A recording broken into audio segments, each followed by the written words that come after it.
Well, good morning, everyone. This is Fear Talk number 31 with Dr. R. Michael Fisher, and Cara is with us this morning, and I'll let her pronounce her name, and she will therefore offer us all kinds of intriguing ideas about her identity, and she may not even use her. She may find other ways to include that identity and transcend it.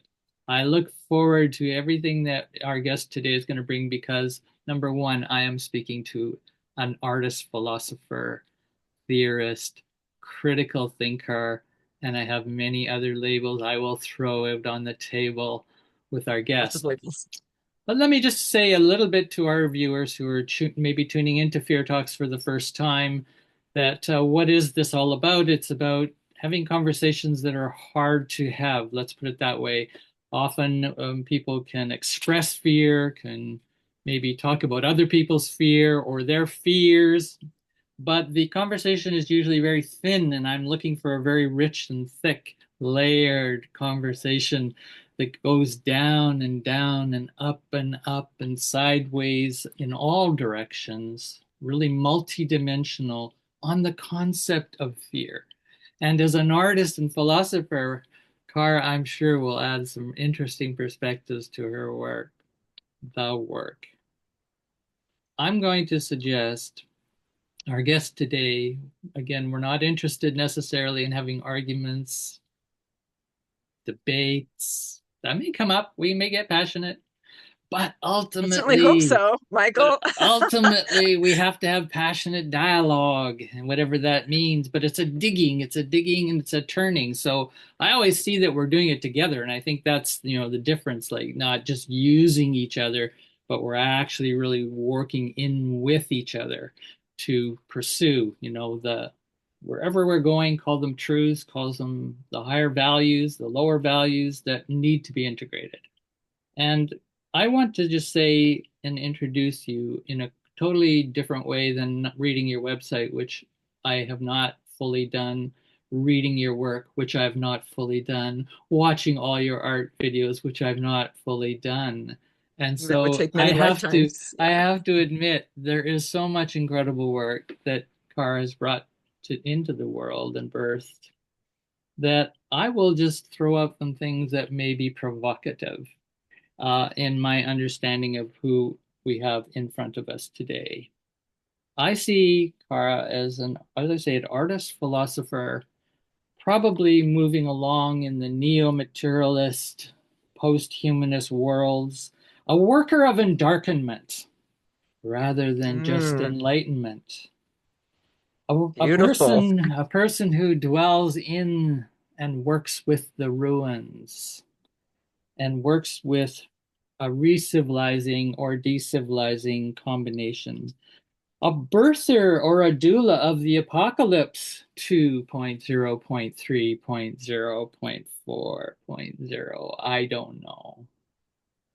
And I offer a trigger warning for any conversation with Cara. I offer Yes. that to all beings. Not that they may need it, but I think a lot of humans will need a trigger warning for today, which I've never offered in any of my fear talks since the Oh, beginning, which is fantastic. really interesting. You are the first to get a trigger warning. And I I think love it, and it's appropriate. thank you. It's because I think there is so much challenging of imaginaries in your work. There's this demand for an existential aesthetic reckoning, I would say, in the effective capacity to handle the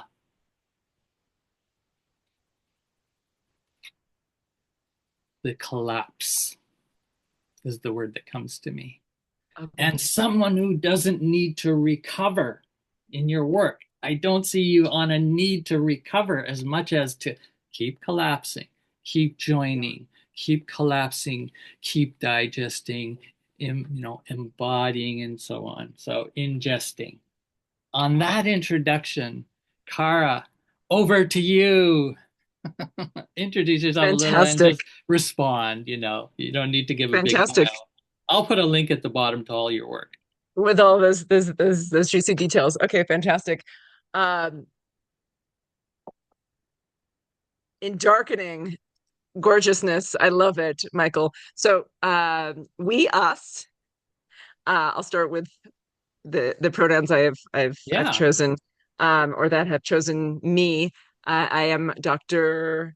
Cara Judea Alhadeff, and I'm in a community space currently, in my partner's makerspace and our collective radical art in action space. So there are a variety of artists here, including Spinderella, who just walked in, a silk artist from the ceiling. So we do have literally multi-directional, physical, very much embodied activities going on right now during our conversation. And the idea of embodying the pluriverse as an extraordinarily uncomfortable zone, uh, I want to highlight, as you shared with this multi-directional and non-directional, the idea of the formlessness, and to highlight the precarity of referring, for example, if formless or directionless or multi-directional, that there's still a normative assumption with direction, with form. Um, uh, Even my nonprofit, Radical Art in Action, the idea of radical, there's a reference to a normalcy that is what I find so suffocating. And again, collapse.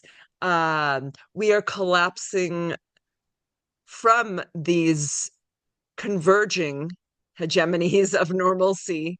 And then how do we, in the midst of that understanding or that revelation, that apocalypse, right, to reveal that apocalyptic, um, consciousness, how do we understand that collapse, not as a collapse necessarily, because then again that's referring to as if there was something to collapse from that was a palatable, appropriate space. Yeah, go ahead, jump And in, something that please, was Michael. so great, supposedly, right? Right, That which right, wasn't going to collapse, right? It's like that. exactly. You can just hear it is a parody, isn't it? Wonderful. And even just as you're mentioning that, I'm thinking of Pirandello's, Six Characters in Search of an Author. That kind of Brechtian space between, um, seeing our reality as it is, um, and embodying so fully a pluriverse that doesn't use a central point as an as it is. Got it. Um,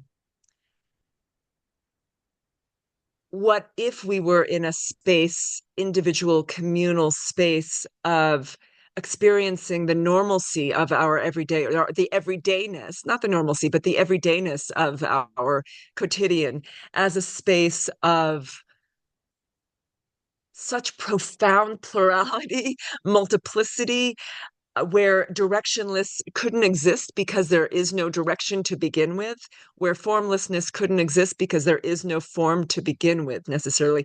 And this isn't a postmodern just Yeah, explosiveness into, it's not a uh, nihilism in that sense. You're saying. no, by any means. Yeah, And exactly. for example, in my first book, Viscous Expectations, Justice, Vulnerability, the Obscene, and maybe you can put that somewhere in here, You bet. that information. Um, I speak about, Nietzsche's. Oh, we've got a couple of huskies. Oh, and multiple. Oh, lots of dogs. I see. Okay. Welcome. We've got Alaskan Malamute. Yeah, yeah, yeah. We have multiple. This is an interspecies moment, Got you. also, Got you. as well as being multi directional.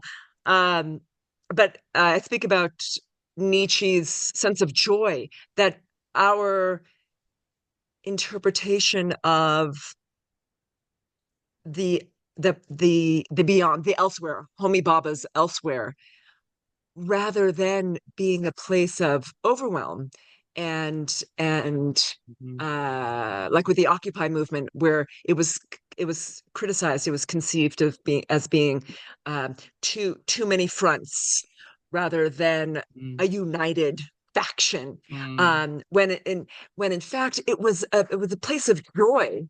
Um, here come the there. It's a beautiful sight. I'll bet. I'll I share can see. the multiple worlds.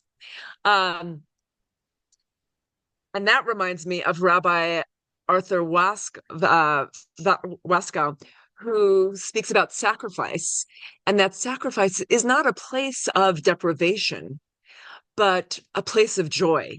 So that just reminded me when you said nihilism, um, how we define, again, comfort, joy, appropriateness, um,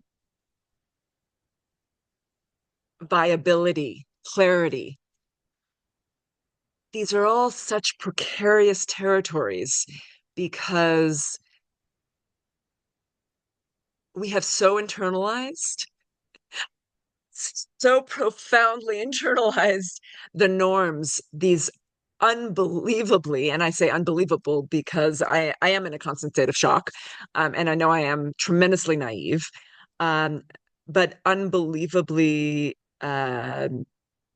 diminishing normalcies. Uh, in my family's language, Ladino. So I'm Sephardic and Arab Jewish. So Spanish Jewish, Sephardic, and Arab Jewish, and I also do a lot of uh, historical work and collaborative work with Mizrahi Jews, other Jews of color.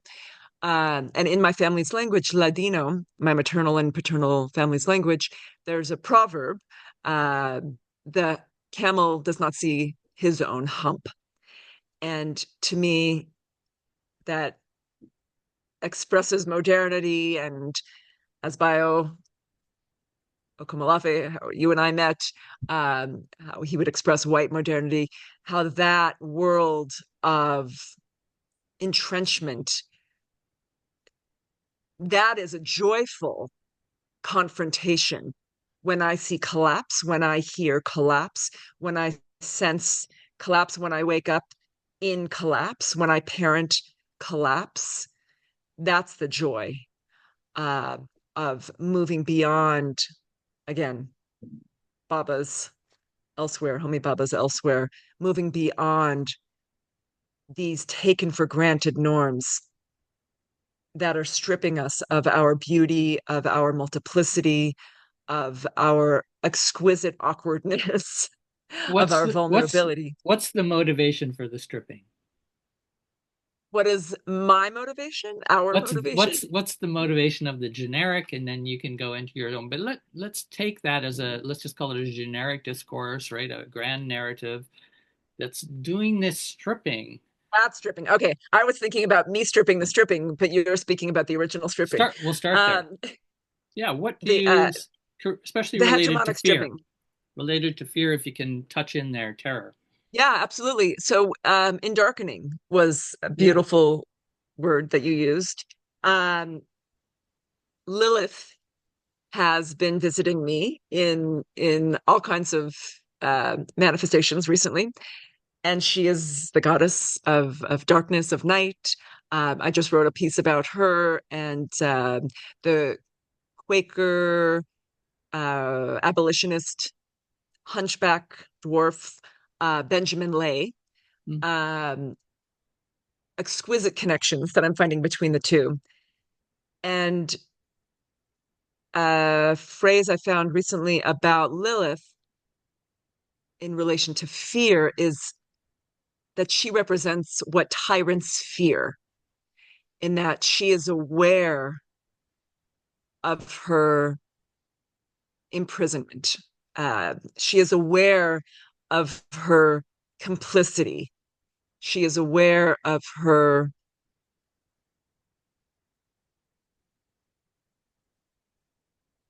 participation in her own. She is aware of her Stockholm syndrome, um, and that awareness, of course, if it leads to action, is what can strip the stripping in a communal, in a community, in a public, in a space of the commons context. Yeah. So tyrants fear a shifting of the normalcies because God forbid we should feel our bodies. God forbid we should feel joy in the expansion of our sense of unity, How, our sense of interconnectedness. how do you relate to the ecstatic? When did that come into your work, or has it, or have you done philosophizing around that, or etc.? It Well, so I'm seems to writing a me new, that we're on yeah, that direction of with your the ultimate, with the ecstatic, whether it's joy, absolutely, right? Whether we're talking about joy, but and then you go drop it into the body and boom, boom, and I go, right, okay, we got to talk about the ecstatic. yeah. Two points I'd love to share. One is Nandi, Shiva's vehicle, a white bull. Uh, Nandi felt such, as in his human form, his original human form, as a devotee of Shiva, he felt such exquisite, again, exquisite is coming up a lot this morning, which I'm grateful for. He felt such devotion to Shiva, he couldn't contain it in his human form. So he basically, quantum entanglements, he exploded, imploded into, transformed, became a white bull. So that's one point I'd like to highlight and veer around and weave back into what that meant that his human form couldn't contain his ecstasy. The other is I'm writing a new book now. Vernon Press contact me after my presentation with the Association for the Study of Literature and the Environment, the conference a year ago, on reclaiming the commons, and asked me to write a book about my presentation. And the book is entitled Unlearning What We Think We Know, Radical Art and Action.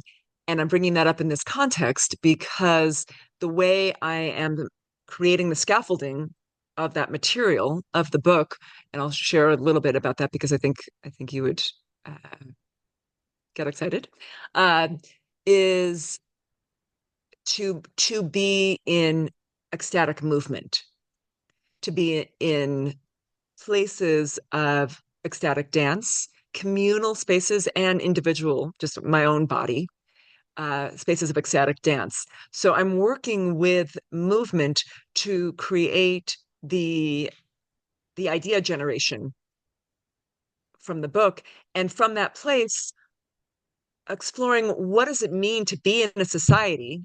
Again, speaking about these tyrannies and fear that shapes absolutely every breath we take, the mind body division. So I'm Gotcha. delving into this material through my body, this cerebral material through my body, through an understanding, an embryological, a Rigorian, for example, understanding of embryologically what it meant for our brain and gut to be in the uterus, to be, or in utero, to be one being, to be one One tube uh, physically, one, yes, one yes, being, right? that A hollow tube, cosmological basically, internal, yes, yes, yes, yes, which yes. is fascinating. I took biology too, and I remember that. How exquisite is that, and how we get to this place of numbing our Right, bodies. right.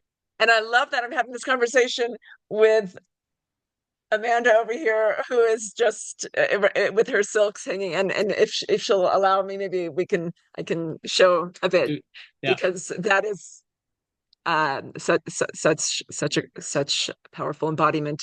Um, how have we through our civilizing, quote unquote, our barbarism of stripping our potential, how have we accepted this? Yeah. And we submit Hmm. with every gesture. Hmm. Hmm. And so I'd love, as we Well, continue, I'd if love I to, say fear-based, you yes, you can't operate that infrastructure, I suppose, of that stripping is one way to say it. You cannot operate that infrastructure of stripping, if you will say, stripping some kind of pluriverse that is yes, existence, body, mind, joint that is existence in a way. You have to have something strong enough. It's kind of like a really dark medicine of the not so good kind, of the pathological kind, that's being imploded into the system, that I can only say, and hypnotherapists say this, fear is a oh, great yeah, way to put people in trance. oh, Then you can absolutely, of deliver course. message after message after message from any kind of authoritarian body, including the news, a media source that you put Yeah, authority into to go to for information, and sure. every input of information while you're in that trance. So if there's any induction right into the fear state, into this highly concentrated state of alertness, but unfortunately, it's bypassing a lot of this kind of capacity for critical Yeah. thinking, and it's going into the lower brain stemming. And so you get basically this fear operational architecture.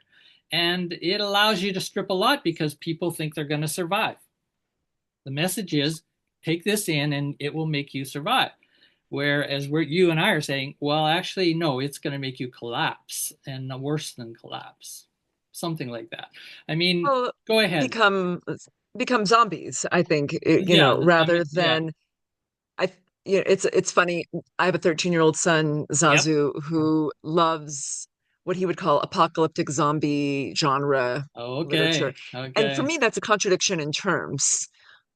Zombie apocalypse. I know it's used Right. Right.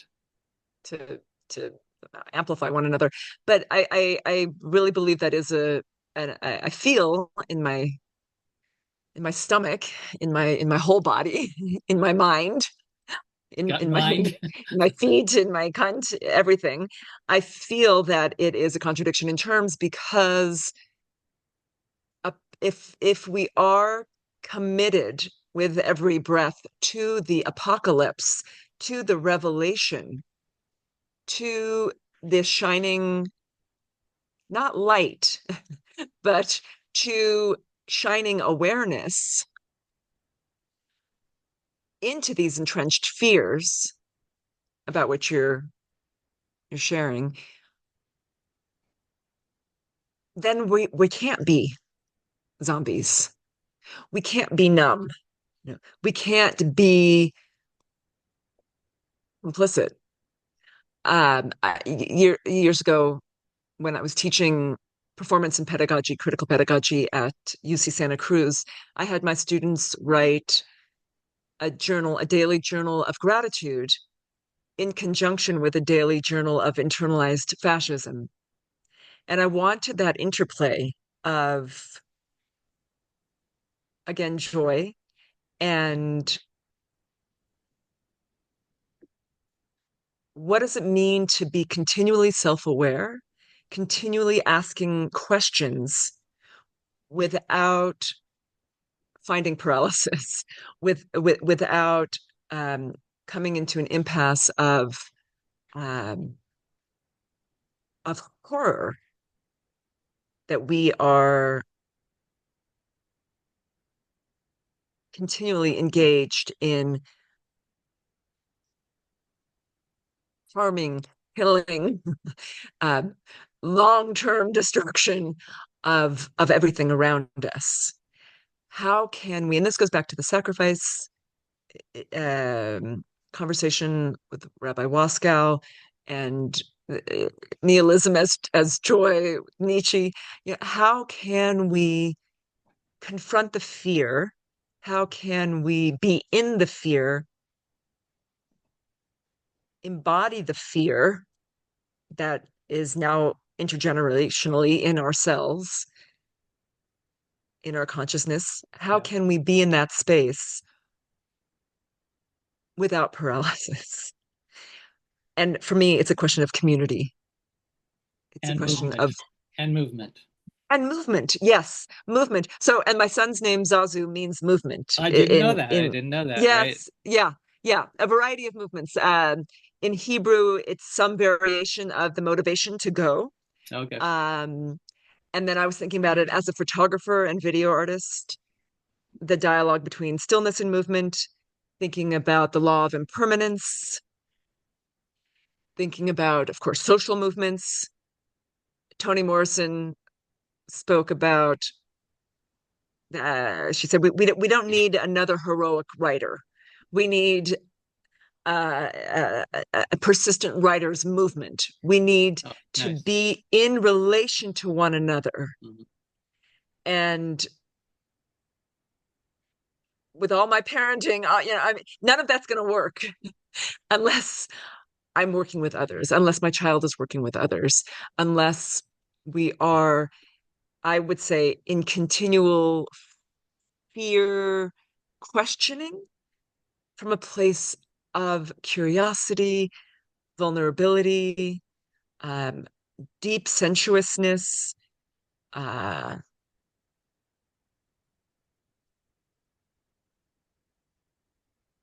amazement, like Rabbi Heschel's waking in every more waking in radical amazement every morning. How do we practice that? And that it's a practice. And that these are not about seeking solutions by any means, but planting seeds. And how do those seeds, uh, how can we plant them individually and collectively, simultaneously? And how can those seeds lead to infrastructural transformation, a re-storytelling Mm, mm, mm. that redefines collapse? Right. Right.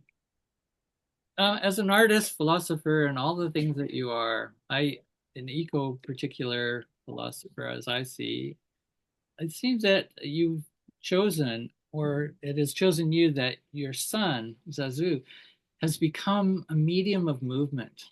And it's fascinating to me that your home is a medium of movement on Yes, that's wheels. true. I hadn't Now thought of that. I'm starting to go. Now, you're I like riding a that. lot of movement, my dear. Yeah, Can you speak yeah. about, That's as an artist, as a philosopher, but all of what you do, I see as definitely a prophetic tradition. Can you talk about that parenting child becoming part of your art medium? I mean, I'm putting blunt, but I actually see it that way, the way I watch and see from what you're doing. yeah, yeah. It's extraordinarily difficult. Number one, because I am essentially without community in that realm, Yeah. in the realm of parenting. Um, there's so many things Yeah. I'm sifting through, so many explorations I'd like to move in with you around this. One is years ago when I was living in Seoul in South Korea, I did a project called the Offspring Project, a photography project, where I was photographing the children of Korean artists in their studio with their artwork. Interesting. Um, and I did this because I was at a Vipassana retreat in Yosemite years before that, and I had Vision. a moment um, where the gratitude for my own parents. My father is an art historian, and my mother is a visual artist, Oh, installation interdisciplinary okay. visual artist, both um, professors. So I grew up in a very specific Yeah. kind of um, saturated art environment where questions were a part of that process. Um, and fear was not Mm, really at mm, all mm. in that Right. sense, in that context. But the gratitude I felt was so enormous. I wanted to do a project about children literally in their Right. um, parents' studios. And it was also conflicted for me as a child because I was in competition, I felt, with Uh, my father's uh, art historical uh, practice and my mother's studio practice. you bet. You bet. So, there was the conflict between the Hmm. parent child Oh, internally yeah. for me. And so I was exploring that through my photographs. Um, but I hadn't thought that that is what I'm doing to a degree with Zazu. Of course, the title of my cross-cultural environmental justice book, Zazu Dreams, Hmm. Between the Scarab and the Dung Beetle, a Hmm. cautionary fable for the Anthropocene era. And this has been since he was 6. Now he's 13. And the updated edition just came out with Vandana Shiva's forward and the Congrats, by the way. animation. Congrats, by the way. That's Thank you. an Thank you. Thank you. enormous, enormous, yeah, kudos. It's been such a pleasure work with her.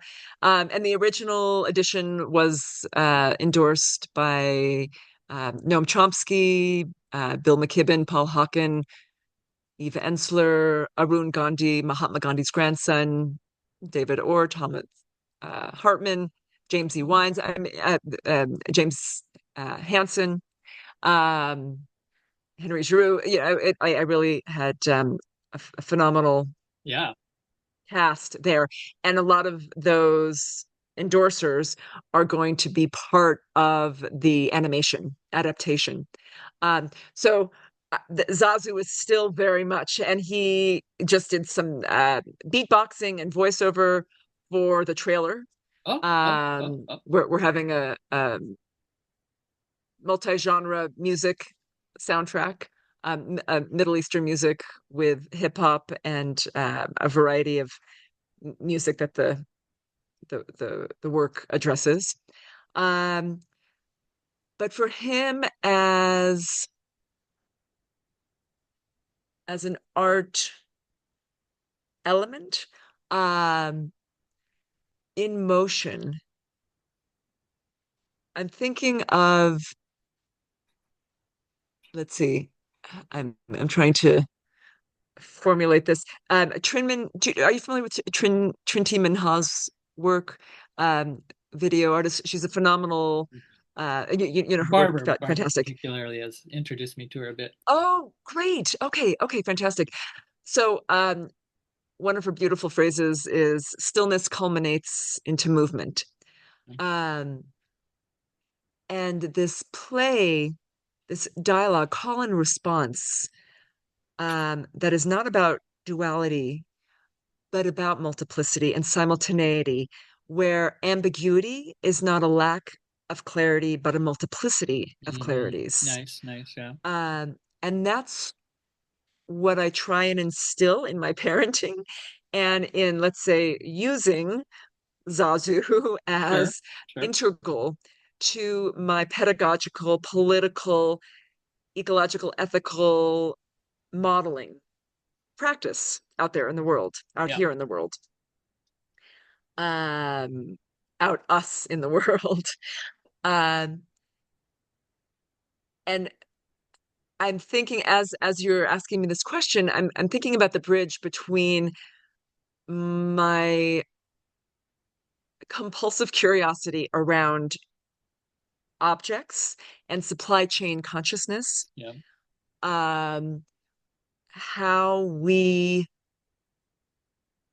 what if we took nothing for granted, that it was part of our cellular evolutionary makeup to be in intimacy with every object around us, so that the stories the objects told were implicit in our use of them.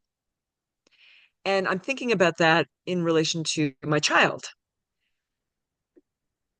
that his story as a Black Sephardic boy growing up in a converted school bus in eco villages in various places across the US, that his story, implicit in his cells,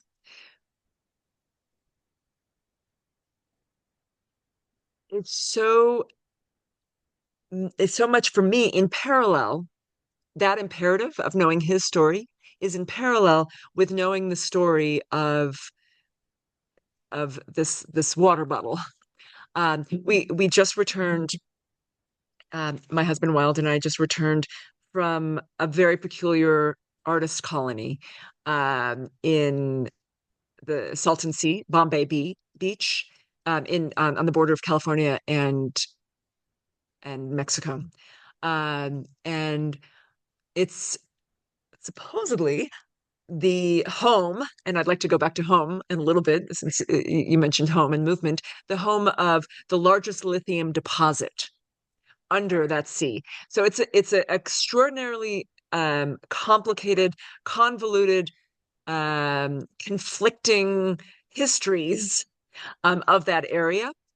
Um, and in that, I'm bringing that up now because the stories in that geography are are so integral to me standing here now in Colorado in a very cold warehouse, um, with my body shivering as it is, with surrounded by beautiful trees that would have been cut down, um, that would have been cut down for firewood because they were dead, or turned to wood chips, but are now being transformed into sumptuous, luscious furniture, into pleasure and beauty. Again, the ecstasy. So what I'm attempting to do is build a constellation of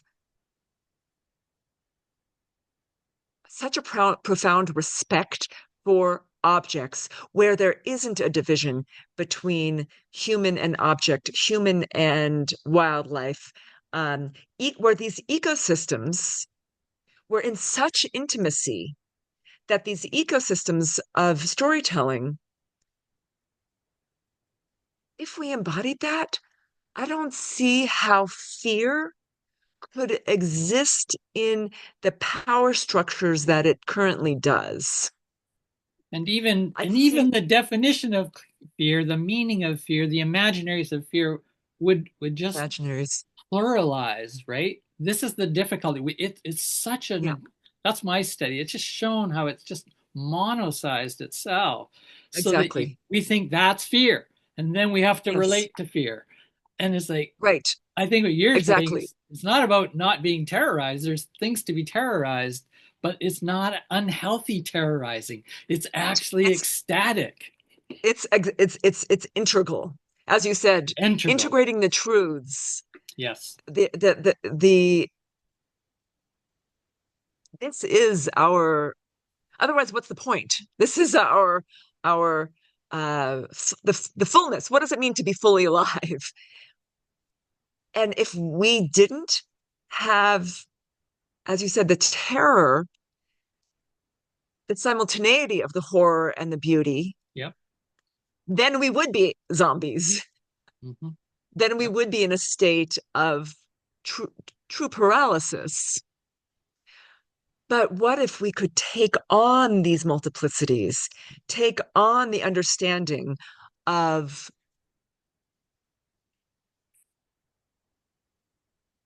not, and again, it's not a cerebral understanding, but that embryological connection of gut brain understanding of interconnectedness? Then fear wouldn't have the power that it does singular in its singularity that it currently does now, that operationally, if our embodied state reflected our potential, what Stephen Hawking, paraphrasing, everything we need to know is already within us, just waiting to be realized. And that realization, of course, is never final. It's like Elizabeth Gross, her I'll say apocalypsizing, her unpeeling revealing of lesbian orgasm, the continual non-arrival, and that's the Yeah. seed that is planted. again, the solution implies some sort of finality, some sort of comfort, Yeah. as you said, repair, Yeah. rather than the juiciness. For example, I have under my 12 layers here of my six six woolen sweaters, etc. down. I have a tattoo of a persimmon on my arm, and then with my son's umbilical cord and I a was gonna say, placenta. yeah, Um, and the placental art, persimmon for me, say again. placental art. Placental art, yes, yes, yes, yes. And but the persimmon, that going back to Nandi, the white bull, where you can't contain yourself because the container is fear. But if we lived in a place of euphoria, and this isn't, for example, one of my most just joyous, extraordinarily satisfying educational experiences was at the Institute for Social Ecology, Murray Bookchin's, Right. Okay. um, in Vermont, Murray Bookchin's fabulousness years ago, 1991. And we spoke extensively about the tyranny of structurelessness. And this isn't that. So this goes back to very beginning what I was speaking about in terms of postmodernism and really inhabiting the impossible, inhabiting what we see as the refusal to submit to the inevitable. Again, modernity, white supremacy, equality as assimilation. And then how do we do that in our parenting? How do we do that going to the bathroom? How do we do that making every decision? you know, Yeah. Yeah. I'll just quickly say, in terms of going to the bathroom, one example, in Judaism, there are blessings for everything, Wow. really Okay. everything, All including right. going to the bathroom, Thank you. where there's a continue, and that's again referring to my students at UC Santa Cruz, um, the gratitude, it's the blessing, it's the acknowledgement. Again, Hawking's everything we need to know is already within us, just waiting to be realized. We are. We don't need that kind of fear. That kind of fear perpetrates something that is not us. And I'm not talking about anything authentic or essential, anything like that. I hear you. But Yeah. what does it mean to be alive? Well, well, probably because Again, you're yeah. talking about something aesthetic is what occurs to me. That's why it's not essentialist. That's why it's not Yes. fixed. It's actually in an aesthetic modality, and the aesthetic modality is not interested in any of those Right. stabilities. I mean, Yeah. if it is, it's only so everything's transitory, and in that And if sense. it So isn't interested, it may be that it's adhering to the art market for and sure, commodification, which for is sure. absolutely rooted in fear. Yeah. So I'm really fascinated with, the way you, of course, this is what Barbara and I are so interested in, is the power of the aesthetics to lead the ethical and to lead the political. And Yes. this is Beautiful, beautiful. Braca Ettinger's philosophy of the matrix. It's like Absolutely. that is her core. And she says that Yeah. will help get us at least on some kind of recalibration. And I really Exactly. hear To that live with so much of what you're integrity. doing. And Yeah. centralizing the word movement was just one of many words we could have for a while, but it seems Yeah. really core, and it right down to your relationship with your child as Yeah. a movement medium in that Yes. sense, and a Yes. medium of movement. Because Both. what more is going to Yes. bring that up for an adult than to be in an encounter with a child? With child. Yeah. It is like an amazing encounter, not of the static. And such a phenomenal struggle when we're in society, Totally. and how can from a place of compassion, from a place of multiple perspectives. How can I create not comfort necessarily, but a place where he can stand solidly on both feet in these conflicting worlds. He wrote a piece actually last year called "A Foot in Two Worlds," or "A Foot in Both Worlds." I think the title fluctuates. Speaking about the modern convenience world and then the barefoot world, Mhm, mhm. basically. Mom and He wrote dad. this when he was 12. Yeah. Yeah, and what does it mean to want to belong? What is when we think about how the civil rights movement and queer rights, for example, converged in the late 60s and began to move from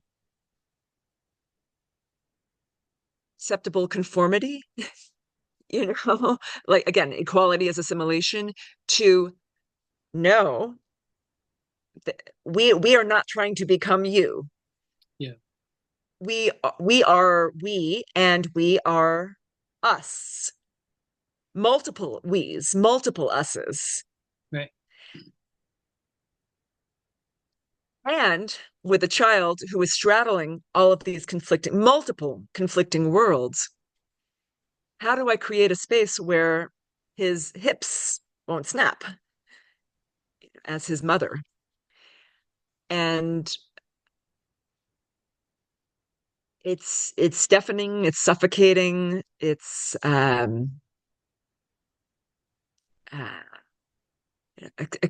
extremely disheartening, um, and it's imperative.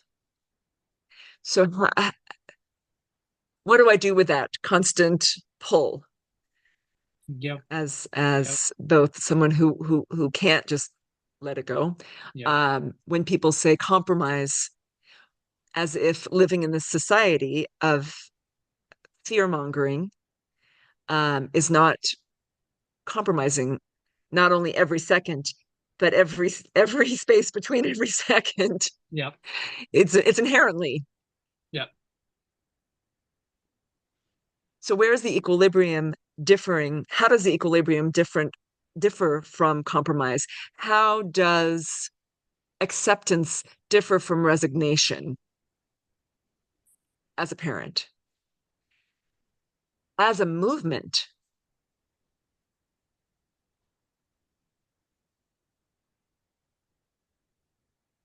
and how can we foresee a future present that embodies these contradictions, that thrives on the contradictions, and that doesn't just leave us in a continual state of um,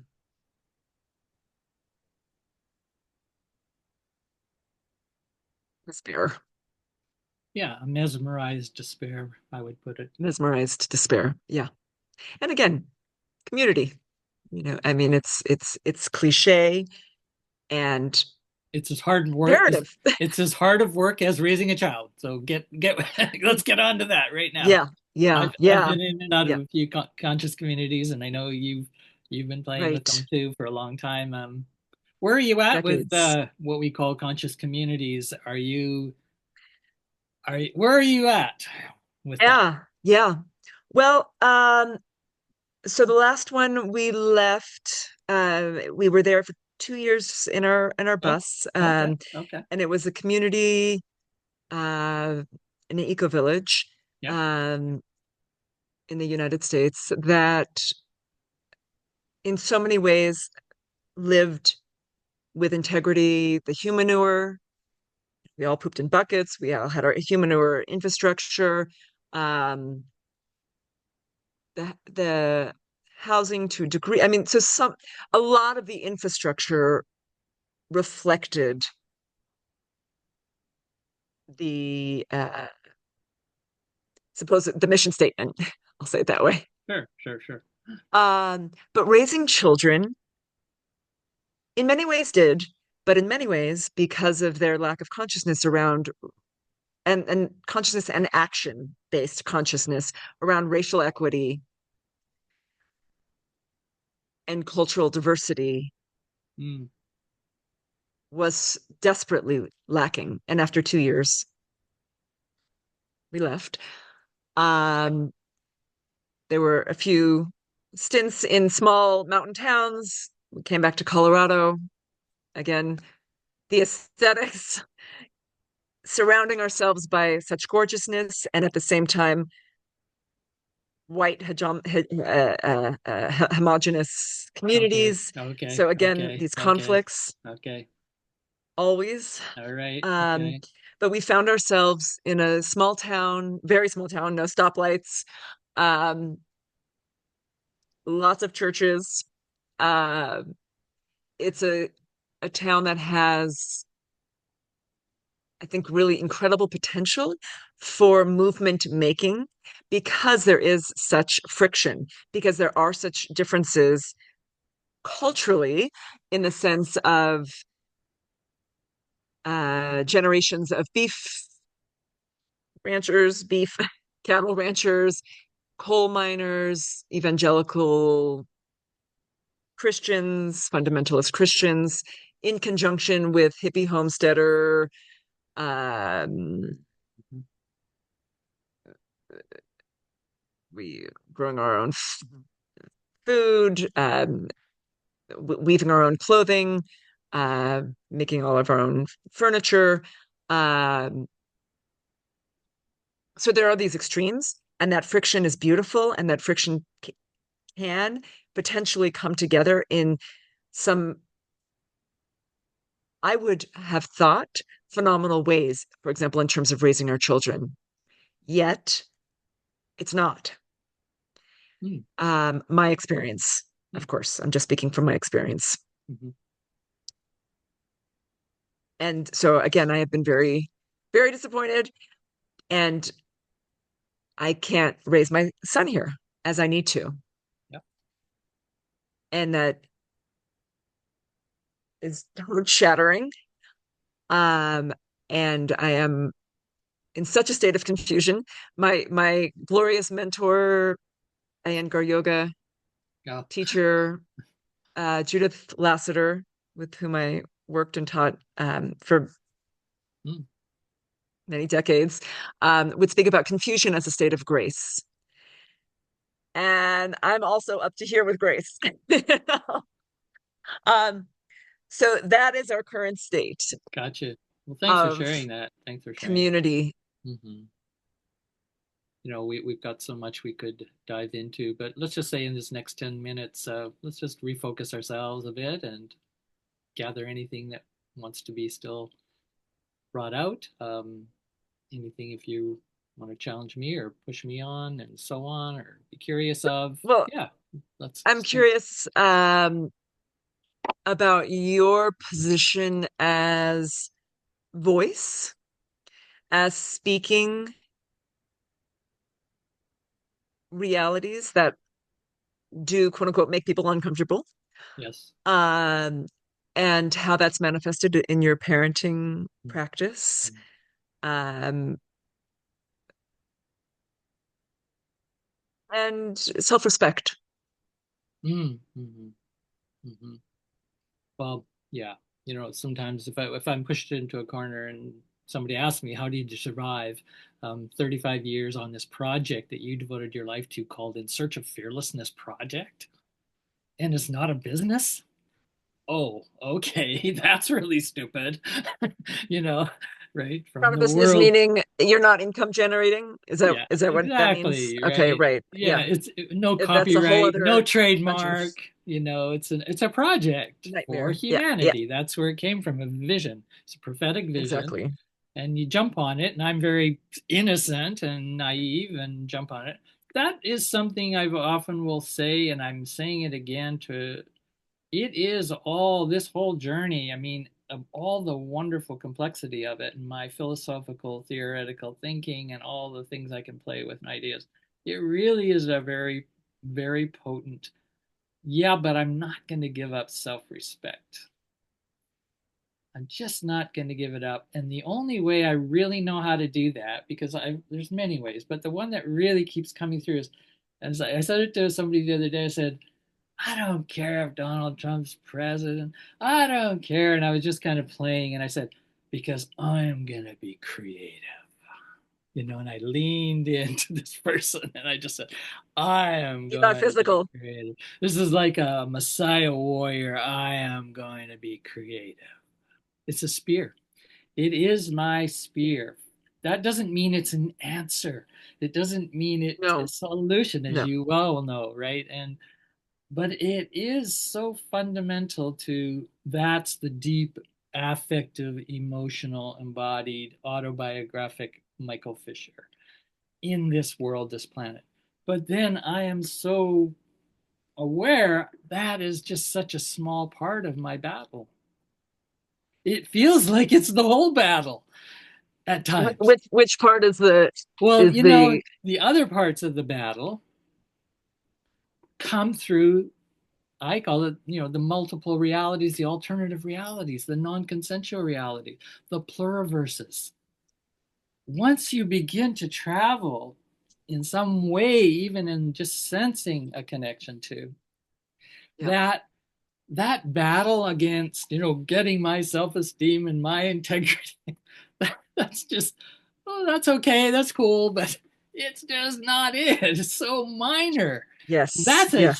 huge, huge shift. And I think in the conscious Hmm. communities I've been a part of, that Mm, is just not there. What is there, and even the eco-type conscious communities, you'd think could have a lot of spread for, capacity for existential diversity, cultural diversity, eco right, yeah, diversity. What still happens is a psychological imaginary. It's the Western white right, psychological imaginary that it's about my self-esteem. right. And that is the camel does not see his own hump. And when Yeah, you don't see that and you're not able to yeah, get witness on it, even some witness on that, and they might have bits of it because there's spiritual practices in those communities, they do have some witness capacity. But it seems that the imaginary itself has not moved creatively, and people do not have the aesthetic well, vocabulary right, right. The even aesthetic. to I was going to say with negotiate language. it. Yeah, yeah. So, and then I'm curious about the individual moving then into the collective in that context, and the aesthetic vocabulary Yep. directing that movement. Right. In the piece on Lilith and the Quaker abolitionist, um, I wrote about spiritual bypassing. While I was writing this, I was in a Buddhist silent retreat, Okay. um, and I had a lot of questions about that, of course. Um, and so where for you does movement, collective movement, a social movement or movements, where does this where does this lead us beyond our solipsism, beyond just the bubble? The eco villages are, Mm-hmm. infamous for being Yep. bubbles. Yep. Um, no matter how self-aware they are as micro units, where does the macro come in? The dialogue between the Mm-hmm. micro and the macro, between the local and the global, And I, in in in your world. I mean, I can't give you examples that it actually does. I'm kind of a little bit like Yeah, you. I'm incredibly disappointed. yeah, You know, 35 plus years on this journey of pretty conscious effort. And yeah, it's my partner. reaching out I, to I people, have a right? partner. You have a partner you can work with. We Yeah, have a lot of support for that. yeah, My two children are in their 40s, and yes, they do not really want to have any part of where I come from. And they were yeah, born and raised in a conscious community. right, And they're right, going, Dad, I want to be a lawyer because I want to have my finances together. Not like you. right. Right. The other Right. one is very working class. So one's a lawyer, downtown Toronto, the big offices. But I totally know that's not her. She's just playing that out because it feels like it's better than fearing being insecure. Not having financial stability. Uh-huh. And the whole idea that that comes up a lot in terms of living in a bus, as you can imagine. If you would also share with your viewers, we have a film about the Oh, love bus, okay. creative waste, uh, beauty and waste. It's called, Okay. um, and the love bus. And I uh, share a little bit in that documentary. And I'd like to just share a little bit now about the kind of discrimination um, and the assumptions that go in to my relationships with others, even in the eco villages with hippy dippy, even there, because suburban middle class consciousness is so woven into people's consciousness as the way to be. As you're supposed to turn on the faucet and warm water comes out, as if that is symbol of being on this planet correctly, you know. And I find that, of course, extremely offensive and misinformed. Um, when every aspect of our home is imbued with beauty, with that aesthetic vocabulary. And that's also how I raised Zazu in terms of our homeschooling process with the building of the home. That Right. supply chain consciousness was implied in in how he lived his education. The word education to draw out. Yeah. Again, with Hawking's everything we need to know is already within us. So it's the collective seed planting that, but then again, even with our own children, as you're saying, and then do we die knowing we did the best we could? I despise that phrase. Do you? Um, I really do. Okay. I always have. It's funny. Oh, that is Even funny. as a child, I have not appreciated that phrase. Um, because for some reason it feels like a cop out to me. Um, but the word friendship actually just came into my mind. Um, Interesting, interesting, interesting, interesting. Intimacy comes up for yeah, me a lot. absolutely intimacy. And again, that goes into the stories of curiosity. Yeah. When I grew up in Texas Oh, for a little bit, uh, 7, 8, 9, 10. Um, and one reason I had so many awful, violent problems, not just because I was Jewish, um, not just because I was a third of the size of my classmates, but because I was very outspoken, yeah, even as a 9-year-old. And the teachers did not like me asking questions. yep, And what does it mean to ask a question out of, again, joy, not out of trying to prove something, yeah, trying to prove someone or something is correct, yeah. but out of, again, that ecstasy that you asked about before, that potential euphoria. Well, we're just touching on pedagogy. We could be talking about everything down to where I work once, I've been for 4 years in a daycare community, right? Work with the In a staff, daycare, Oh, okay, private, yes, yes, yes. private daycare. I work as the HR person. I've been an artist in residency as well in this daycare. That's how I Yes, started. yes. So it was a very interesting journey of putting myself into the community. And I thought, well, this would at least begin because we just moved here. It was a way to get involved in being in the community, which is important. Looking for friendship, looking for invitation.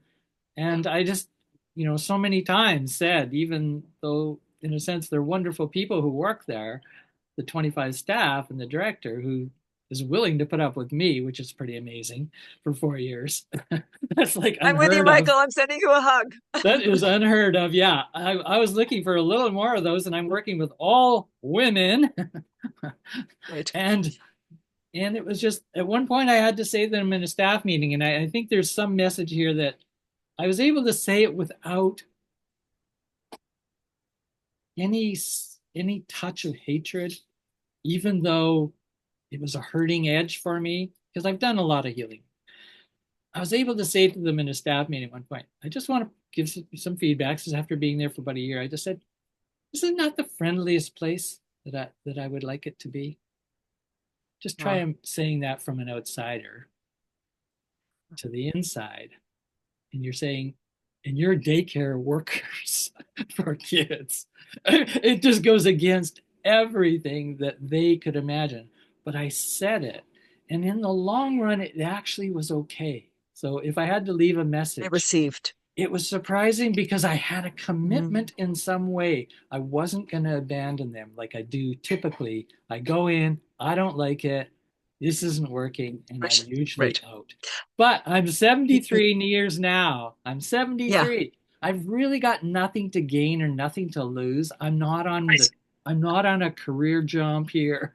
It's like I'm just trying to be useful a little bit in the In world. in relation to And these it people, really yeah. made a difference that they tolerated, accepted, and I've done some good there that I feel proud of. Although I'm leaving this May, I told them I'm leaving, I'm ready to move on.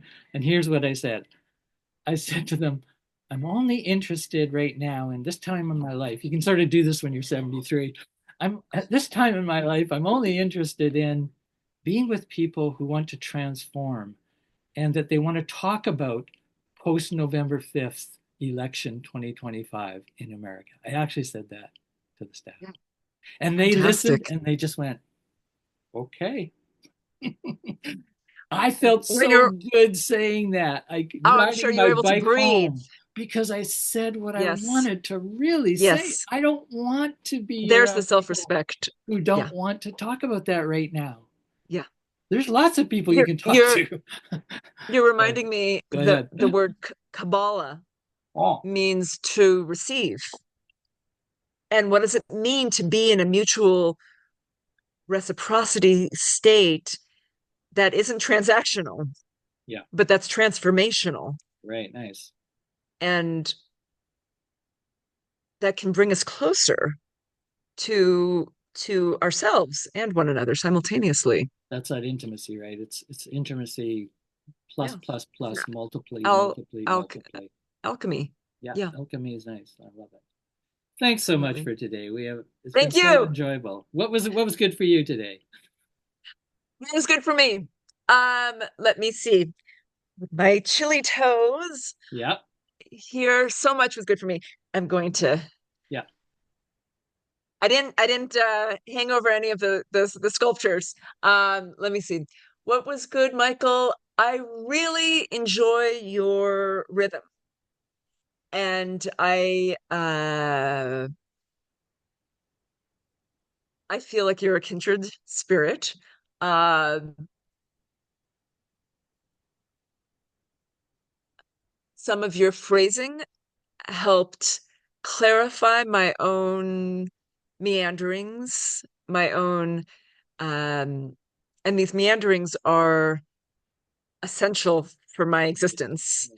Um, so I'm very grateful for that, and I'm excited for our friendship. Look forward to it. Look forward to it all. Cheers to the aesthetic. I love talking to you because Yes. I knew at some way. I mean, I started off with the phrase, I didn't share it in my open. They dance with the devil, and the word devil has the word evil in it. And we never got to that topic today, but at some point there may be a second conversation. What is that relationship of the aesthetic and its play with evil, which you can see if you're talking evil, you're talking terror, fear in other forms, you're Well, and talking Lilith. imaginaries, and then now you bring up Lilith, and so we've got all Yes. these Yes. multiplicities, right? Yes. Interesting territory. I wish you worked at our daycare center, by the way, just to let you know.